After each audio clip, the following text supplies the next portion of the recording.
shaking weight without the modesty. How you jerking we frontin' like it ain't emergency. You be hurting me, I be watching you, that mean a bit. What's on, y'all? It's Latasha. I'm from Brooklyn and I am a contemporary hip-hop artist. My name is Latasha.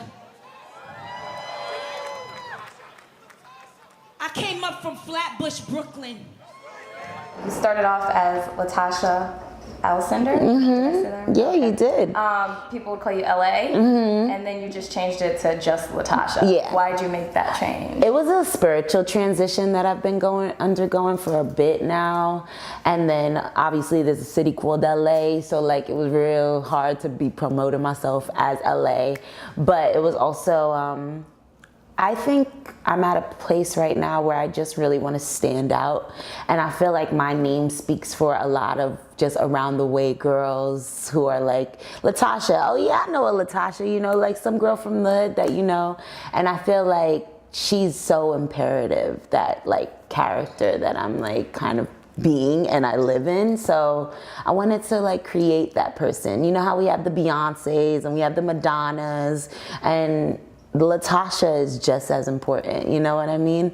Like the women who grow up in the hood and who have a story to tell. So that's what I identify with now. It's just more relatable. Yeah, I just want to relate and resonate with the girls, you know what I mean? So that's my work right now. You describe it as like a spiritual like transition. Yeah. So what would you say is different between LA and Latasha? Like those two different people? Like well, how have you evolved from? Yeah, I mean, I've been evolving since I started. I started doing this like in 2011, and I started out not even thinking I was gonna be a rapper. I thought I was gonna be a journalist, and I wanted to be a VJ on MTV at one point. And then I started doing ciphers, and all types of things started happening out of nowhere, and then I became a rapper. And LA just fell upon me. Like I just became LA, and the hood called me it. So I was like, all right, I guess this is my name right now. And now as I'm growing up, I'm starting to move into other sound and genres and things of that nature. So I'm like into electronic music, into dance, into world music, like everything. And I feel like Latasha is going to embody more of that than LA. LA to me was like the coming of age of understanding myself, or like my career identity, I guess. And Latasha is more of like the artist and really sitting in my experimentation and everything that I want to become for the future. What age did you make the transition from LA to Latasha? Oh, it just happened. Oh, it just happened. Yeah, this is super fresh. Actually, yeah. So 2018. I changed everything. My first show was Intro to Latasha at the Brooklyn Museum, and that was the first time I was like, no more LA, y'all, just Latasha, and that's how it happened. So I did want to ask you about the Intro to Latasha. It's all a dream. Yeah. Intro to Latasha. And what I was getting is it's like a performing arts project.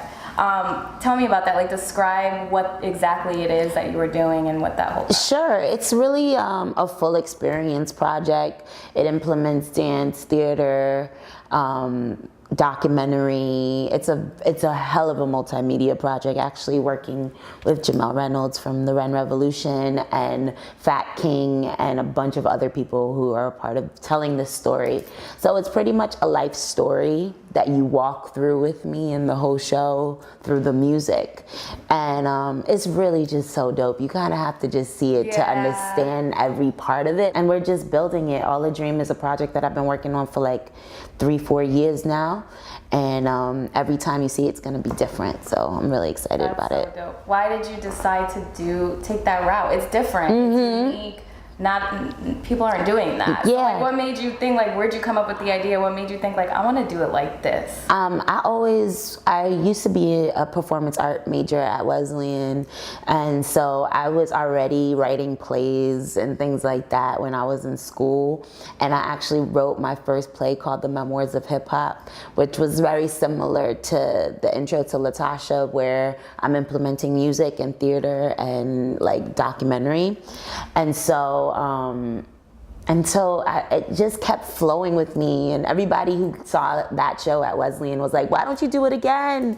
You know, and I was like, I don't know, but now it just like made sense to do it now. And I feel like no artist right now is kind of doing that except for like Childish Gambino. And to me, I'm all about the senses and like all of your senses working at the same time. So maybe the next show I have plátanos and make people smell plátanos while I'm like walking in the set and stuff like that. You know, and I don't know, just like creating environments is my whole deal. I'm a big fan of like Marina Abramovich, and like performance arts has always kind of been my heart, and like Martha Graham and all like these women who are so prominent and like giving people something to feel, and that's my whole work. So you said you went to Wesleyan University. Mm-hmm. For performing arts you went for? I studied Black Studies, and then underneath Black Studies my concentration was performance art and psychology, and and I studied mainly hip hop. That was like my course load. I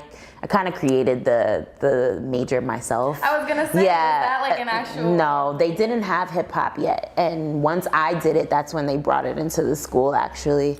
And I just decided like I wanted to study hip hop, so I did. And it's funny because I feel like studying hip hop made me become the rapper that I am now, because I was so ingrained in the culture, and pretty much I've always been in love with hip hop, but it was like a deeper, like, you know, spiritual connection that I had with hip hop at that point, where it was like, no, I understand this to another extent that, you know, just the average rapper might not understand. Can you walk me through like what you did? Because I saw, and correct me if I'm wrong, you were working like in the financial like industry. Yeah, I did. You were like, all right, I'm doing this. So can you walk me through like what happened after college, how you ended up there and then ended up? Sure. Well, I'm Caribbean and Latina, so my family was just like, you need a job right out of school. So I thought that I was gonna go and take Memoirs of Hip Hop to Broadway and do that game is not real. So I was still writing poetry when I got out of school. So I started like just going to the ciphers and like the poetry slams and stuff. But I needed to get a job, so I ended up at and was working there for like a few years, hating it, like it just wasn't my soul. But in the corner of like my notepads at work, I was writing bars and, you know, getting ready for shows and ciphers that I was gonna be in. And then ended up on this cipher called We Got Bars, and the cipher went like super viral, and mad people were like, yo, who's this shorty in the cipher? Like, she could rap. And I was like, wow, people really like my rapping, okay. And I still didn't take it serious. So I was like, nah, you know, whatever. And then I was just playing around with my homeboy, and he was like, yo, get on this Drake beat. So I got on this Drake beat, and then they shot a music video for it. I didn't even know it was gonna be a music video. Like, we were at a party and I was just rapping the song, and we shot a music video for it, and it ended up on like 2 Dope Boys and all these websites. And I was like, okay, this is getting real. And you know, Nicki was the only rapper out around that time. So I was like, whatever, let me just try it. And I was kidding around. I was like, yo, I'm about to make a mixtape with just Kanye West beats, and it's gonna be flames. And I did, and we made this mixtape called The Presentation. It's my first mixtape ever, and like first time rapping, like on songs, like bar for bar songs. And then we did a short film for it, and that ended up going super viral. Like, people were like, who is this chick, blah blah blah, and everybody loved it because it had like this line for Nicki Minaj in it, and they were like, oh, you know, stupid. And then I got hit up like to open for Big Sean and Kanye and Q-Tip, and life just kind of just became life, you know what I mean? And that's been the journey. And I went through some traumas, you know, like every artist does. So it pulled me out of it and pulled me back in. And in 2015, I just started to like do this all over again and do it full time for myself. And it's been an evolution and just a revolution at the same time. Did you just walk into work one day and you were like, oh, I quit like 3 times. I quit my first time, then went back because I needed some bread, and then I quit again, and then I went back and I needed some bread again. And then my last time was like 2015. I was like, I can't do this no more. They took you back the third time? Yeah, they took me. They were like, they sure did. Quit again. Yeah, they sure did. You said you opened up for Big Sean and Kanye West. Mm-hmm. What was that like? I met Big Sean a long time ago before I even started rapping. I was actually, I told you, a journalist for a blog called Music Lovers or something. And I interviewed him at his first SOB show. And that was the first time I seen him. And I remember being so inspired by that show and being like, man, this guy is crazy dope. And that was like when he was super young. Like, you know, nobody really like, not like how he's doing now, right? And I interviewed him. And then like 2 years, 3 years down the line, I'm sharing the same stage with him at an NYU like show that they made me open for him. And it was like, it was huge because I was like, I just interviewed this cat like not even 2 years ago. Did he remember you? He did, and it was really funny. He was like, yo, what up? And I was like, yeah, I rap now. And he was like, yo. So that was cool. And then I did the Brooklyn HipHop Festival that like the year after that. And what year was this? I want to say 2012, okay. 2013. Okay. And that festival was crazy because I opened for the festival and it was Kendrick Lamar, young Kendrick. Nobody even knew like Kendrick was that popping yet. I mean, he was popping, but it wasn't like how he is now. Kendrick, and who else was on that bill? Dang, mad people were on that bill. But it was supposed to be just Q-Tip. And the show became Kanye's show that same day. So I ended up on the same stage, like literally 15 minutes later, I'm seeing Kanye on stage and Q-Tip, and I'm like, yo, what is life right now, you know? And I met everybody that day. I met Schoolboy Q, I met like, dang, I met so many people. It's insane. That's I can't. So surreal. Yeah, it was not real to me at all. And then later on, I opened for like Nipsey Hussle and Ghostface Killah, and life has just been really amazing like that, you know, yeah. Just finding myself in these situations and being like, yo, what? I even did like Jay-Z's Roc-A-Wear campaign at one point and all that type of stuff too, so yeah. I want to talk about Teen Night at Empire. Yes. That was your most recent album, yes. Right? I heard you mention the Empire Nights and stuff like that. So I wanted to ask you like about Empire. Sure. I'm assuming it was a club that you guys used to. It was actually a skating rink. It was a skating rink that used to be on Empire, and where was that? Empire and what? I can't even remember. It was Empire Boulevard though. And every Friday it was a teen night, so that was where we would go. But you know how like skating rinks you actually skate? At this one, nobody skated. Like everybody just came to dance and wild out on each other. So yeah, so that's where Empire came from. And that's like my first time as a child stepping out of my home and like getting to a scene and being around other kids that wild out and stuff like that too. And I was a nerd. Like I was like a smart kid, didn't go out much. My parents are like in a crazy life, so I couldn't really go out a lot. And that was like my first opportunity to actually step out and be like myself and figure myself out. It's my old hood, I miss it low key. It used to be crack drug infested in the 90s. My dad wouldn't let us walk up here. Like my dad wouldn't let me. Then when I told him I was moving to Malcolm X, he was like, no way, no way. no way you moving there. And then he came to the block, he said, oh, this is nice.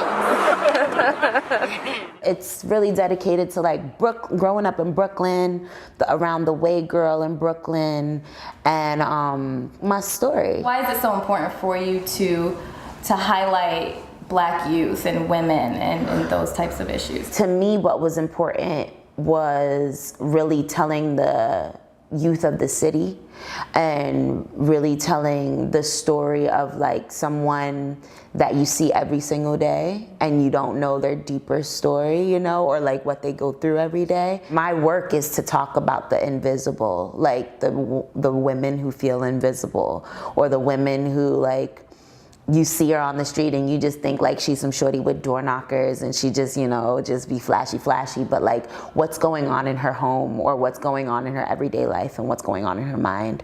So that's why I really focused on like Black youth was really important to me, because they're my audience, that's like who I want to connect with. And then women, because like that's me, right? And I felt like there's something missing right now in hip hop, and I wanted to give that. I feel like we have big gaps of content. Like we have like women who just talk about their sex appeal, or women who just talk about like, you know, revolution, but we don't have women who's talking about both and themselves and like self-love and like all of that. So I'm in that world right now, just trying to give the middle ground for, you know, us. I dedicated my story to women just like me.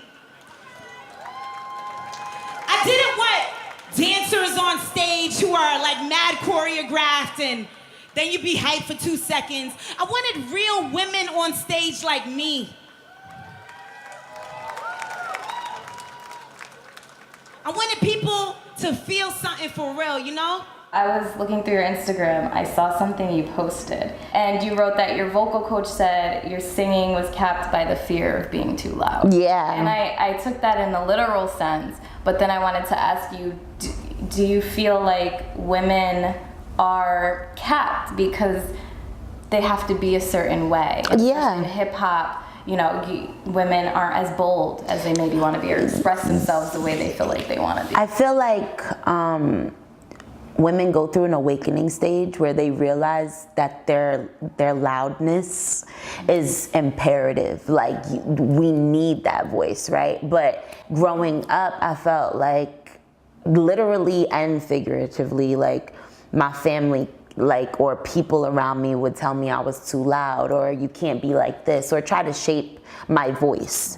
And so, yeah, like I feel like I can't speak for every woman, but I feel like society creates that cap for women on like how vocal they can be in order to get a job, or in order to like advance in some career that they're creating, or advance in life in general, right? I feel like that is the situation that happens in hip hop often, but there's so many great women out right now who are like, fuck that bullshit. Right. We're about to take over and be as loud as we want. 2013 to 2014-ish, I went through a lot. Like the industry basically was like trying to force me into like being a second Nicki Minaj, and no beef to Nicki Minaj. I really appreciate her, and I feel like what she gives is really important as well. But they were trying to drive me into a sex wave that I'm not against women like embracing their sexuality in their content or in their music or whatever, but I knew that it was gonna be in an artistic stance if I did that. It wasn't gonna be just to sell it. And people didn't like that at that time. That wasn't something that was like big. Most women, it was either you was wearing a hoodie to your show or your titties was out at one point. I definitely was told like, yo, if you don't do this, you're not gonna get on this, or you're not gonna be that. And it really messed with me. I underwent like deep depression in 2013, 2014, and I almost committed suicide at one point because of it. Just feeling like I couldn't identify with myself anymore, and feeling like I had found this love with hip hop and like became so one with it, and people were telling me like I wasn't gonna make it because I wasn't this way. So yeah, and it happens every day. It still happens. I still go through it sometimes where like people will tell me like, you're not giving the world like what they want, or you're not doing this enough, or you're not doing that enough. And I'm just like, yo, I'm just gonna be myself, because that's what really sells. Honesty. And I feel like women are everything. I feel like we're multiverses. We have so many different things that we can be. I remember when I first started, I came out really aggressive, and people were like, oh, she too aggressive, I can't do it. Like, and men would call me the angry black girl. And I remember feeling so low about that, because it wasn't that I was an angry black woman, it was that I had some shit I had to say and get off, you know? So I learned from that. And it's so funny because now every dude is like, yo, you gotta come off hard. And I'm like, shut up. Like, you don't even know what you want. You don't even know what you like. You know, you only know what you like until society tells you, you know? And so it's so funny because I get so upset about it, but now I just laugh at it now because I'm just like, watch. I've waited for my thought, I tickle for my kiss. Blessed with this existence, I can't hold my lips. Better than the plan you had for me. So you sing and rap. Yeah. I heard a lot of rapping, but you sing as well. I don't want to talk too much about it, but we're about to get into that lane next. Yeah, so. I can't wait to see that. Yeah. Are you working on a new project right Yes, now? currently I am working on a new project called Latasha. Actually, it's self-titled, and it's really, really amazing. That's all I could say about So it. we'll hear some singing on there. Yeah, you'll hear everything on this project. It'll be a bit of both. I really want to be a massive artist, and everybody knows my name, but I want to have my integrity intact. Like, that's the most important thing. But what's the biggest and deepest thing for me is resonance. Like, I'm really big on like resonating with the people and resonating with hearts. We were just watching like Michael Jackson, you know, his old concerts, and like how people would faint and pass out, and you know, you're like, what? You know, and that's because there was spirituality there that was at a deeper range, you know, and Bob Marley too, right? Like, they have that resonance at a deeper level, and I really want to tap into that life. And like, I don't know if I want people to faint at my shows, but I want people to like leave feeling like a part of them is full again. You know, you never know who's walking into your shows. You never know what kind of day they had or what kind of life they're living. And I pray that like in my next evolution, people come to my shows and their hearts get back to place and aligned. I'm getting the sun, I'm getting the sun, I'm getting the sun. Tell my mama that I love her, tell my mama that I love her, tell my mama that I love her. Got me shaking weight without the modesty. How you jerking weight, frontin' like it ain't emergency. You be hurting me. Wagwan, y'all. This is Latasha with Mystery Girl Radio. Find Mystery Girl.